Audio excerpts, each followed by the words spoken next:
Professor, you said a lot of wonderful things about China, and surely they're doing a lot of things right. But how do you reconcile the fact that to make it work for China, it seems to be based on a high level of repression, environmental destruction, censorship, a certain ideological stubbornness? I mean, we've spoken about Hong Kong, the Uyghurs. How do you reconcile that, and why do you think that's? I mean, do you think that's tolerable? Thank you. I'm really glad you asked that question, because your question captured very well the Anglo-Saxon media's perception of China. And I would suggest to you very bluntly that it's a distorted perspective of reality. Let's take the first word you use, repression. If the Communist Party of China only relied on repression to stay in power, it would not create the most dynamic economy in the world, right? It is by far the most dynamic economy in the world. It has delivered the fastest growing economy for 30 years. And it has done this by educating the Chinese people to a level and extent that the Chinese people have never been educated ever before. And you say it's repression. You obviously are taking the old Cold War mindset. I was in Moscow in 1976, and I saw repression in Moscow.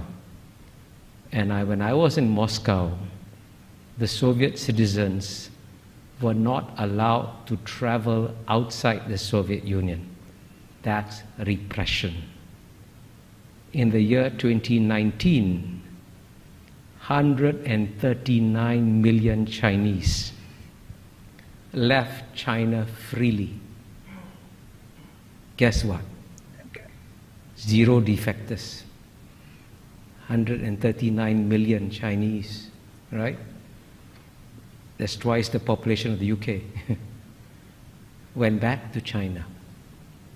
So all your description, when you say environmental degradation, China's climate change policies are far more responsible than those of the United States, which has not once, but twice withdrawn from global environmental protocols.